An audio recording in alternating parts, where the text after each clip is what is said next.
Thank you for tuning into the War in Christmas Village channel. On today's vlog, we're going to talk about awarding experience points for non-combat encounters in Dungeons & Dragons. In old AD&D Basic and Expert sets, the players would receive experience points for not only combat situations, but also for each gold piece that they recovered successfully, as well as for treasure items.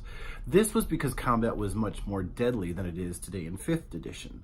Also, the ways that characters created their stats were radically different and much more randomized with 3d6 or 4d6. There wasn't really a point-buy system until later editions of Dungeons & Dragons. I found that rewarding your players for non-combat situations is a great way to expand upon the game and keep your players from just being a bunch of murder hobos.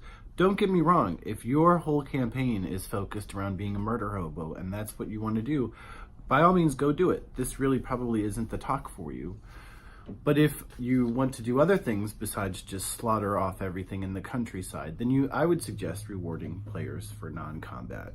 I think players are less likely to be murder hobos if they can get equal to or more experience for non-combat situations. Awarding experience points for non-combat also encourages the storyline and the narrative of your game.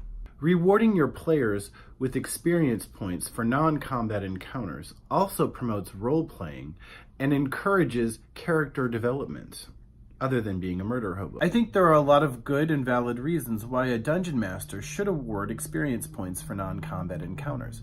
First of all, it promotes players doing something else besides being a murder hobo.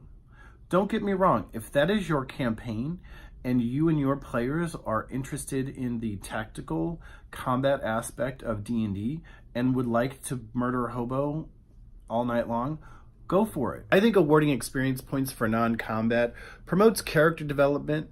I think it also promotes role-playing, and I think it also helps promote the mutual narrative storytelling that is a Dungeons & Dragons game.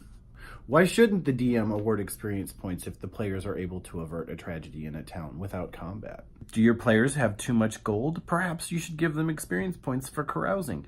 Give them 1 experience point for each gold piece they spend carousing in the evening. Who knows, that carousing could lead to an adventure. I think it's great to award players experience points for doing things like solving puzzles or riddles or for disarming traps. I think of awarding experience points for the rogue who disarms a trap and saves the party from taking damage, as well as for the clever players who are able to solve a riddle or solve the puzzle that is keeping the player characters from proceeding further into the dungeon. Why shouldn't the rogue receive experience points for picking a pocket? Why shouldn't the paladin receive experience points for doing good deeds?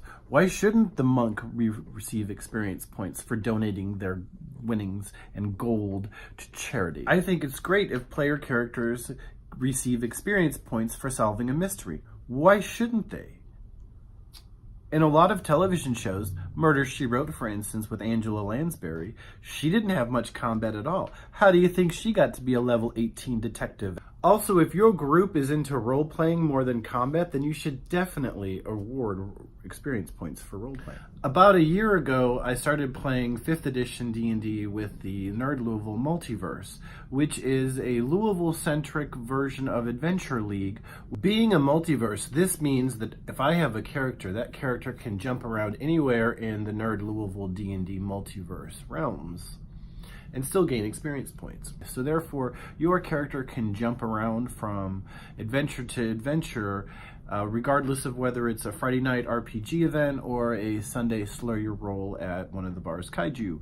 So that's when I really made a jump into 5th edition from 3.5, and I found that I liked it, and I really did enjoy the awarding of the role-playing experience. So when I started playing 5th edition, I noticed that it was less combat-centric and more focused on role-playing. Now there are a couple games where it is combat, but still it's nothing near the 4 to 6 encounters that I was accustomed to with older versions of D&D. So I kind of like the concept of the role-playing, and I think it's pretty cool. And it makes sense, and I really do think it promotes a more well-rounded, developed character if they get experience points for doing what they are about as a creature in the narrative world that you create. In my Village Hamlet campaign, the players were able to circumvent two villains, both Butcher Jebediah Jones and his wife, after discovering that they were up to no good with the production of their meat pies. Think some Sweeney Todd action. If you haven't seen it, I recommend you watch the movie or see the play. It's great. Or just do a little document history. It's a true story about London. There was a little bit of a scuffle when Mrs. Jones managed to escape from the authorities and tried using the secret passageway to gain her freedom. One of the players was waiting outside in case such a situation happened, and there was a little bit of a scuffle, but she was quickly apprehended when the ranger showed up. So there was a few rounds of combat until the ranger came and took her down pretty quick. They didn't use lethal combat on her, so they were able to tie her up and take her to the authorities. Both the butcher and his wife were hung at the gallows for their crimes against humanity. They managed to take down a 5th level necromancer and his rogue wife, who was a 3rd level rogue, without virtually any damage to them. The half-orc barbarian had a couple scratches. Because the player characters were able to defeat these encounters without combat, I still awarded them experience, as if they had defeated the butcher and his wife in combat.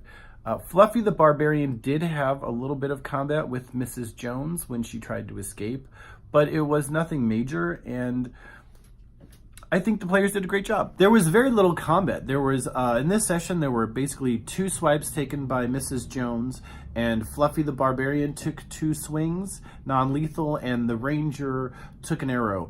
And with the 3 rounds of combat, they were able to take out Mrs. Jones. She was actually a 3rd level rogue, the players being 3rd level as well. I found it very interesting that the entire adventure took place with no combat. So all the prep work that I did was kind of invalid, but that's just part of D&D. I was actually glad to have done the work. I mean, I've done this adventure before. 3.5 was the last version. I'm updating it to 5th edition, but which isn't too difficult. But I was really pleased that the players took all the time to solve this mystery. It was like a Murder, She Wrote or Magnum PI or something, or Charlie's Angels. They came on in and busted down the house with the authorities and saved the day. So we did like any medieval village when such gruesome information would be found. The butcher and his wife were hung, and that became the spectacle for the next day. And they went and saw a fortune teller, and we leave them off with having gone to Mrs. Merriweather's farm to investigate the goblin. One of the players was able to track down some goblin footprints, which led them to an old abandoned mine. So the players approached the entrance of the mine and some arrows came flying out at them. And that's where we've left off for this session. An alternative to even awarding experience points at all is allowing your players to level up their player characters after a certain number of gaming sessions. I'm currently a player in a game where we do that, and we level up every other game session.